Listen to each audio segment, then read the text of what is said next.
شعیبی grammar school, Montessori دا matric English medium, خوبصورت، آرامدہ اور پورا سائز مونٹیسری کلاس روم میں آپ کے ننھے منھے بچوں کو نہایت پیار و شفقت کے ساتھ دور جدید کے تقاضوں کے مطابق آڈیو ویڈیو اور جدید مٹیریل کے ذریعے تعلیم دی جاتی ہے۔ پرائمری اور سیکنڈری کلاسوں میں بچوں کی اسکل کو بہتر بنانے کے لیے report writing classes, news paper classes,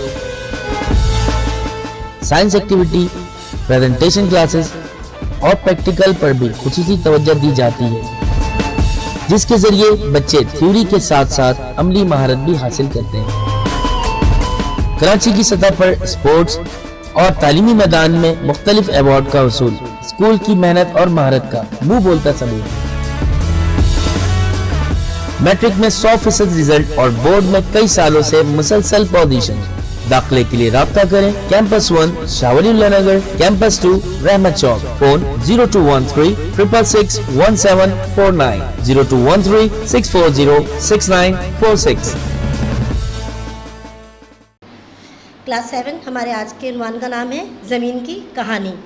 اس چیپٹر میں زمین اپنی کہانی کچھ اس طرح بیان کر رہی ہے کہ میں زمین ہوں جس پر آپ سب رہ رہے ہیں، میں کب وجود میں آئی اس بارے میں کچھ نہیں جانتی۔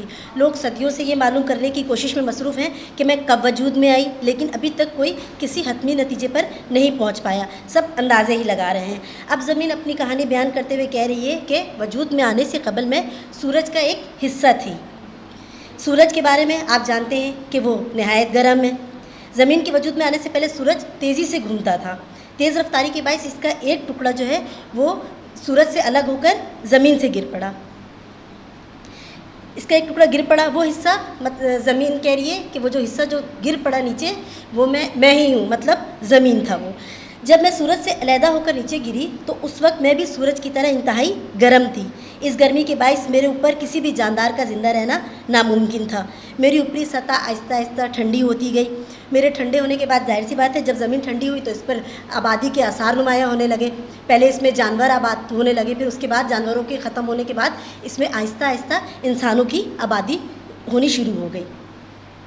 زمین پر رونق، ظاہر سی بات ہے جب جانور تھے تو زمین پر کوئی رونق بھی نہیں تھی، لیکن زمین پر رونق ہوئی انسانوں کے آنے کے بعد۔ اللہ نے مٹی سے انسانوں کو پیدا کیا، انسانوں کے علاوہ اور بھی بے شمار مخلوقات مجھ پر یعنی زمین پر ہیں، لیکن اللہ تعالیٰ نے ان سب میں انسان کو اشرف المخلوقات بنایا ہے۔ انسان کو اللہ تعالیٰ نے علم و حکمت عطا فرمائی ہے۔ انسان نے اپنی سہولت اور آرائش کے لیے یہاں پہ گھر بنانے شروع کیے، پھر اس کے بعد انسان نے قسم قسم کی مشینیں ایجاد کی۔ ان مشینوں کے ذریعے جگہ جگہ زمین کے سینے میں سوراخ کر کے قیمتی معدنیات حاصل کرنی شروع کی، جن میں سونا، چاندی، تانبا، فولاد اور نہ جانے کیا کیا شامل ہے۔ اس کے بعد انسان اپنی اصلیت کو بھلا بیٹھا اور خدائی دعوے کرنا شروع کر دیا۔ ان پر پھر اللہ کا ظاہر سی بات ہے عذاب بھی نازل ہوا، اللہ نے ان کو عبرت کا نشان بنا دیا۔ جو بچ گئے انہوں نے پھر بھی سبق نہ سیکھا اور اپنی روش پر قائم رہے، دوسروں کو تباہ کرنے کے لیے ایٹم بم تک بنا ڈالے انسانوں نے۔ انسان جو میری مٹی سے بنا ہے، جو مجھے دھرتی ماتا کہہ کر پکارتا ہے، جس کی بقا صرف میری وجہ سے ہے، جس کو میرے اور اس کے خالق نے اشرف المخلوقات قرار دیا ہے، اس کے بارے میں جب بھی سوچتی ہوں تو حیران و پریشان رہ جاتی ہوں۔ یہ ساری باتیں زمین کہہ رہی ہے اپنے متعلق کہ جب میں ان کی باتیں بارے میں سوچتی ہوں تو حیران و پریشان رہ جاتی ہوں، کیا یہی اس کی حقیقت ہے اور یہی اس کی فضیلت اور شرافت ہے؟ جو کام یہ کر رہا ہے وہ تو درندے بھی نہیں کرتے۔ اس لیے میں یعنی زمین انسان سے التجا کرتی ہوں کہ اے انسان، خدا کے لیے ہوش میں آ، مجھے جہنم نہ بنا، میں تو تیرے لیے مہربان اور ماں کی طرح ہوں۔ مہربان ماں کے ساتھ کیا ایسا برتاؤ کرتے ہیں؟ یہ زمین جو ہے ایک لوگوں سے ایک گزارش بھی کر رہی ہے اور ایک شکوے شکایت بھی کر رہی ہے کہ اس زمین پر رہ کر اتنے ظلم و ستم اور اتنے کچھ مت کرو کہ لوگوں کو، جانوروں کو، انسانوں کو، سب کو ختم کرنا شروع کر دو۔ تو یہ زمین گزارش بھی کر رہی ہے اور التجا بھی کر رہی ہے۔ تو یہ ہمارا آج کا عنوان تھا، زمین کی کہانی جو ختم ہوا۔